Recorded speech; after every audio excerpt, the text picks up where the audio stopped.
Well, hello, I'm Dennis McCuistion, and my tie, even though you may not be able to see it, has euros on it. Now, why is that important, you're asking? That's because I'm in France right now. I live in France, and I tell you what we're going to talk about today. It's going to be about trends and the future, whether you're coming to France or not. Now, one of my longtime colleagues, Jim Cathcart, is coming to us from Austin. He's a co-host this time, and he'll introduce another colleague of ours who's coming from, I don't know, some other place. So, Jim, take it away. All right, thank you. Our guest today is a dear friend of mine for many, many years, and one of the most amazing thinkers in the world. He has been dubbed by the New York Times as, let me get it right, one of the top 3 business gurus. He has written 7 books, 3 of which stand out to me: Technotrends, all of these New York Times and Wall Street Journal bestsellers, Flash Foresight, and his latest book, The Anticipatory Organization. His name is Daniel Burrus, and Dan Burrus doesn't think like most people, and that's a good thing.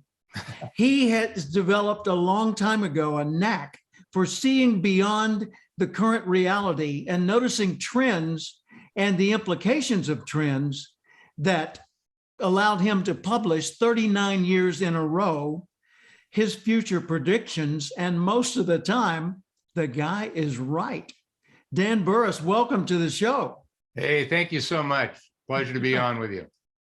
Happy to be here. I tell you, tell us a little bit about what's different about this latest book from your previous books. Well, they all are thematic because it's about not just predicting the future, but actively shaping the future. You know, too many people are passive receivers of it with a wait and see mentality. And the latest book is trying to help organizations and individuals learn how to not just be reactionary, but how to anticipate. Because agility, which most people are using as a key strategy to deal with rapid change, is a reactionary strategy. You react as the agile you are, the faster you can react to a disruption after it disrupts or to a problem after it occurs. But the other side of the strategy coin is what I'm bringing, and that is how to anticipate disruptions before they disrupt, so it becomes a choice.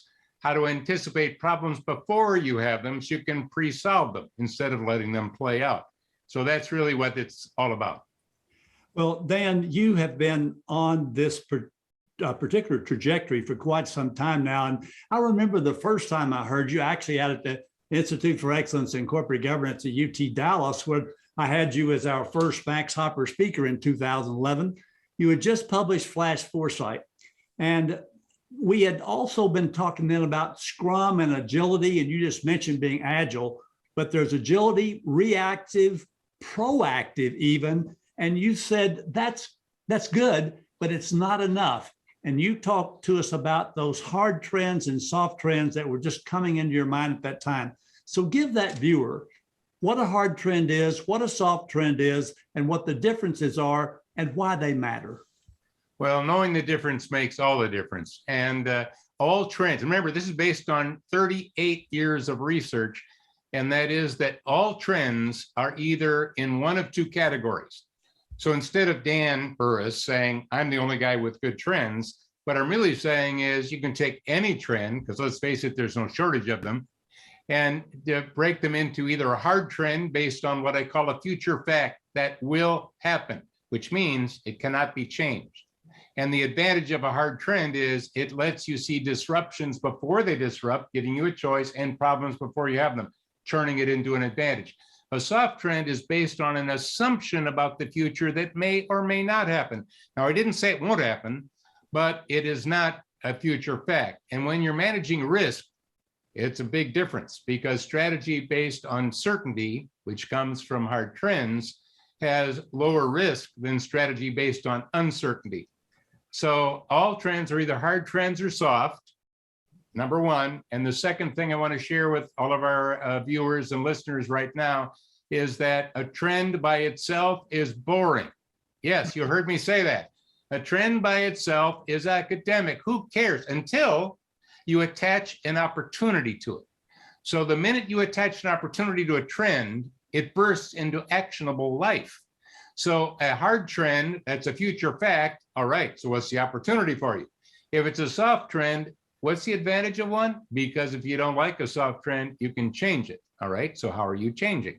Mhm. So again, all trends are either hard or soft, future facts versus assumptions, and you want to have a opportunity tied to it. Well, Dan, how do we know? I'd love to get some examples. A hard trend versus soft trend. You say it's something that absolutely will happen. How can you know something absolutely will happen in the future?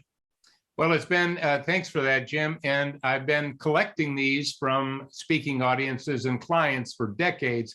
So I'm actually sitting on thousands of hard trends.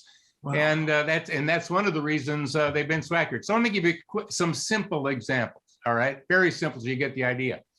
We've had 3G wireless, 4G wireless. We got 5G wireless. Is that it? No. What are they going to call the next one? 6G. I'm actually working with a company do it. By the way, is that it? No, it'll be followed by 7G. And we're putting more and more data in the cloud. Well, is the cloud getting full? No, it's not getting full. And we've got in this country, in the United States, we've got 68 million baby boomers. Are they going to all of a sudden get chronologically younger? No, they're going to chronologically get older. And by the way, we could predict a lot of problems and pre-solve them, or we could let those problems just happen. So there's three categories of hard trends very quickly, just to help us all out. Yeah. Again, it's not that hard. Okay, so category number one, demographics. And again, it gives you amazing predictability. Hey, Dan, let me stop you for a second. Sure, of course. When Go you're ahead. talking about people getting old, now you are a lot younger than Jim and I, but not that much younger. So be careful with the demographic comments. Yeah, well, I don't know if I am younger than you all, but here's what I'm getting at is remember I said chronologically older. Yes. Because I know old people that are young and young people that are old, both physically and mentally. So, and by the way, that's part of what I want people to do is to actively shape their future, because there's some things you can do about it. There are things we can't control. There's things that I'm not certain about. That doesn't empower me. What I want is a list of things that I am certain about, a list of things that I can control, because that's how I can actively shape a better future for myself. And I have to get in this comment based on all of my research. I would say there right now at this point in history, there's more opportunity for everyone than there's ever been on planet Earth right now. And the reason most of us don't see it is because it is fogged in. The fog, by the way, is the news. Bad news sells, good news doesn't sell. And if there's no bad news, they give you the anniversary of bad news. But if you blow away the fog, you'll see a mountain of opportunity. As you know, I study all these technologies. I'm on the futures group of the Department of Defense. And, I'm involved with the Googles and those guys on helping them look at the future with these methodologies. And out of all the technologies, the dozens of them, there's over 20 of them that were accelerated by 10 years in a matter of a year. 10-year acceleration, meaning they were already growing exponentially and they went beyond exponential by 10 years, zoom, just like that. So when you have a beyond exponential acceleration of technology trends, you know what you have? Beyond exponential opportunities, because they go hand in hand. So let's not blow this point in time and get hung up on all the stuff we don't know, all the things we're uncertain about, all of the fog that's out there. Blow away your personal fog and start seeing the gigantic mountain as solid as granite of opportunity and move forward. Well, that's what I'd like our viewer to be able to take home, is where his or her opportunity actually lives right now. You know, if you look at the things that we've been told over the years that we've bought, meaning embraced, like Y2K, we're all going to die, right? Because of one digit in our computer. And that caused the most spontaneous and world-reaching non-led, meaning no person was in charge, backup of data in the history of the world. And then we emerged from it and it wasn't a problem as they had anticipated. Now we hear COVID's going to kill us all. Let's go hide in caves until COVID dies and is no longer in existence. Well, not happening. So how do we get through this fog, Dan?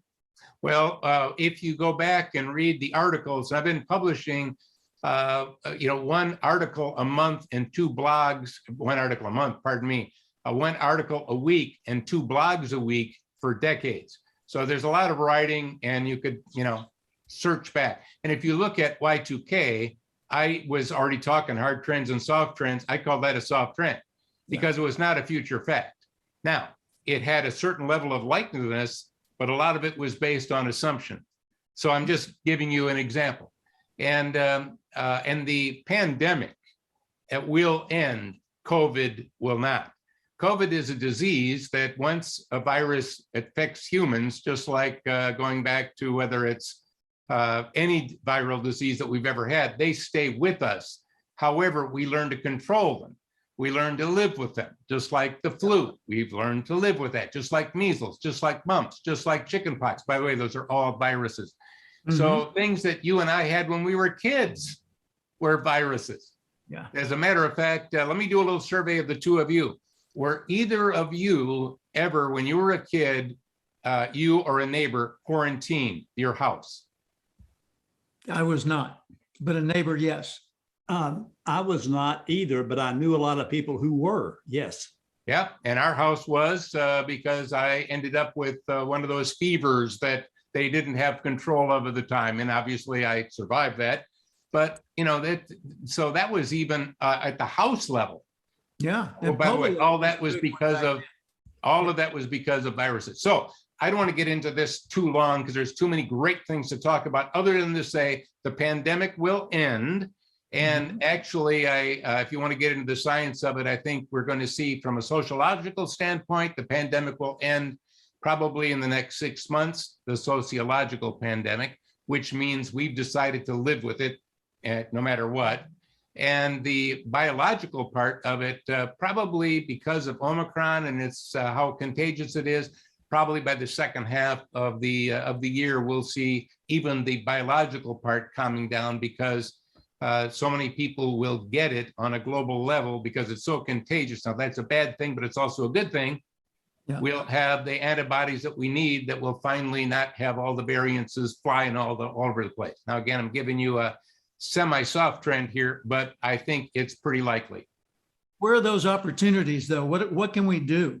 Well, let me give you an example of an opportunity. I mentioned before, we have all these people that are getting older, all right? And actually in many countries, including the United States, 90s and 100 are the fastest growing demographic, which is wild. Now, so what happens to people as they get older? Why do they end up in the hospital with expensive treatments? They fall. So when you're in your 90s, especially, people fall a lot. I mean, they're wearing bifocals or progressives. They can't see the step. They can't see the kid's toy. They trip, they fall, break their hip. So let's do something right now. There is the smallest 4K camera you can make is the size of a fly's eye. So you can put that in and you can 3D print it, by the way. And you can have sensors that are smaller than that. So what if you or I, or any listener, decided to make a little slipper that fits on anybody's shoe, and it's got a sensor on the end that connects wirelessly to a Bluetooth thing in your ear, and it will let you know, step down, step up, Junior's toy again. And now what you could do is you could keep a lot of people from ending up in the hospital with that.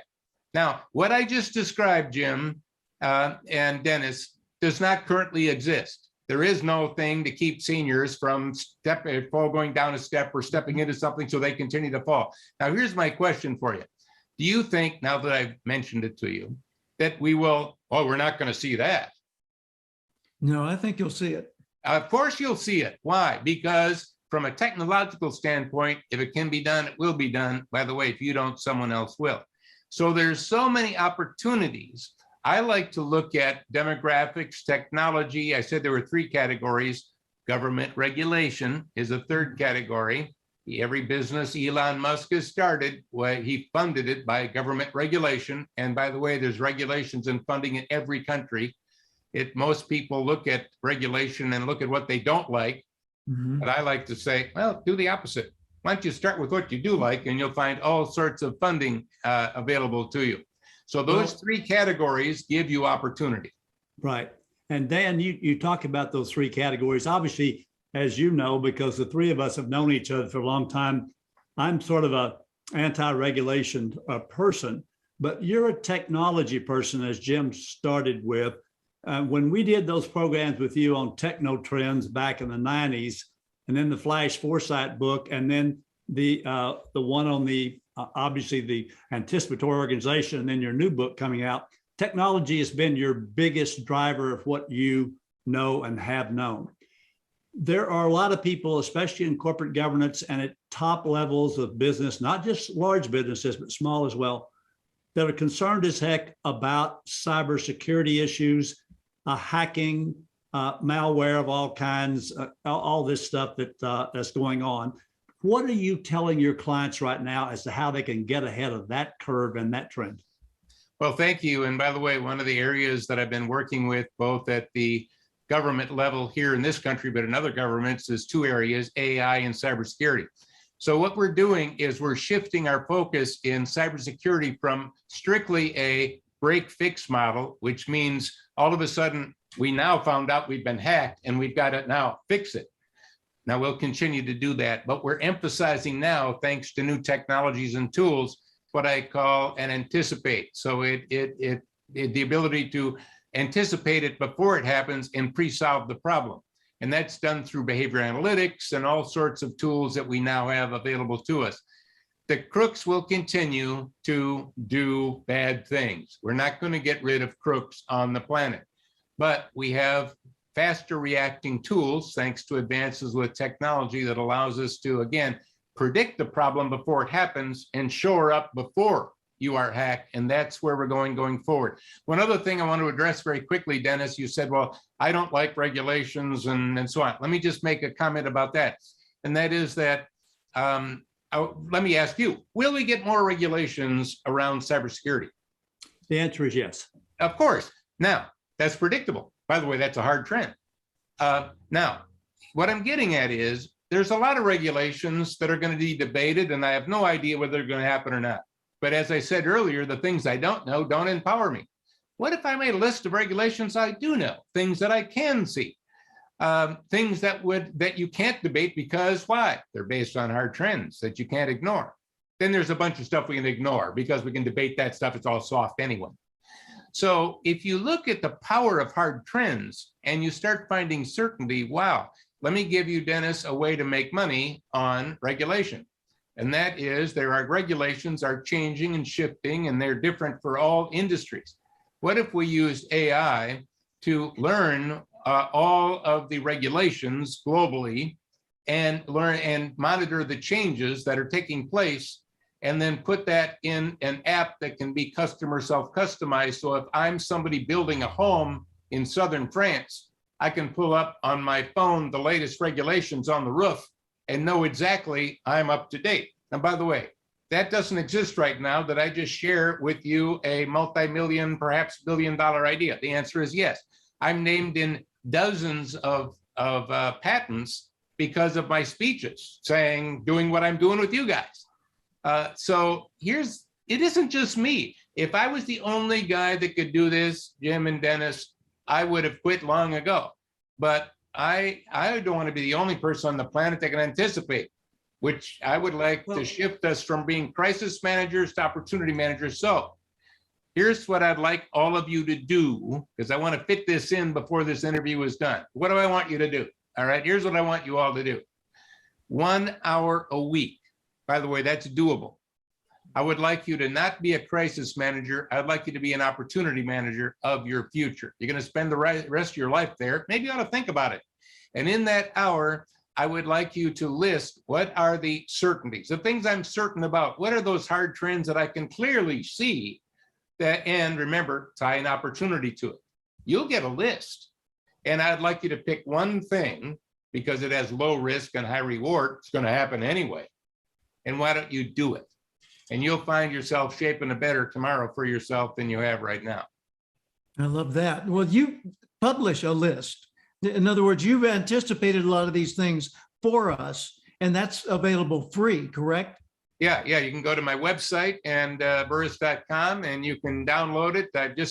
I've got a new one that's up that's you can take a look at, and of course you can follow me on blogs and LinkedIn or wherever you want, and lots of free information out there if you'd like to. Yeah, I love that. One of the things that I get such a kick out of, and at the same time I get inspiration from it, from you, is this. You say, take your biggest problem and skip it. Yeah. How does that work?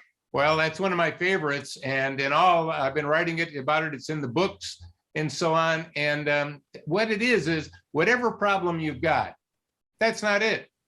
That's why you can't solve it. You're working on the wrong one. So the key is to dig down, peeling the onion back, ask a number of why questions, and you'll get to the real problem. So if you're saying, well, I can't get funding for my project, there's no money, I can't get the money. Well, you can get the money. The problem is your relevance level of your project and the urgency of it is too low. If you up the urgency of your product or whatever it is, and the relevancy of it, you know what, people will find the money. So again, you got to look at what's the real problem. I know we're short on time. I don't want to give you too many examples, but I love it and use it all the time. Yeah, I know you do. And I know it really works too. And there are, since we're sort of an international program today, Victor Hugo is a name known to just about every one of our viewers because of Les Miserables, among other things. But here's what he said. He said, there's nothing like a dream to create the future. And I know that when you're working with your clients, you talk to them about thinking about these trends and then dreaming of the future. Gandhi said this. He said, the future depends on what we do in the present. And that's the strategy that we've got to do something about today. But here's what I want to ask you about. The late Warren Bennis, who was a futurist himself, said that in the future factory, and you've heard this many times, I'm sure, Dan, there'll be only two workers. One, a man who will feed the dog, and two, the dog to keep the man from touching the equipment. And so you've talked about AO, which is your Anticipatory Organization, and you've talked about AI. So pull this together and tell me we're still going to have jobs that are just not man and dog. Yeah, well, great question. Thank you, Dennis. And the answer is absolutely. Actually, what we're going to do, and it's one of my trends on the trend list, is called augmented thinking. So rather than have AI take all the jobs and robotics take all the jobs, what we're going to do is work hand in hand. It's in the biological world, we call it a symbiotic relationship where we need and work with each other. So let me give you a quick example. AI knows more about oncology than any oncologist on the planet. So if you know someone who has cancer, I'm going to give you three choices. Would you rather have a fantastic oncologist? Would you rather have just AI that knows all the research on oncology? Or would you rather have an oncology that has access to AI and everything that's known about oncology? You see where I'm going with that? So whether you're a plumber or a doctor, whatever it is, we're going to have augmented thinking in the form of a little thing in our ear, going to our phone or whatever it is, going to AI in the cloud, helping us do what it is, whether we're lawyers or anything else. There's something called the cognitive domain, and the highest levels of the cognitive domain, analysis, problem solving, synthesis, humans are fantastic at. And AI is not very good at things like empathy, collaboration, communication. It's good at informing, but the things that humans do best, AI does worse. The things that humans do bad, AI is actually good at. I see it as a great fit. So instead of being afraid of it, I think we're going to learn from it. And again, there's an old saying, you can't teach dogs, an old dog, a new trick.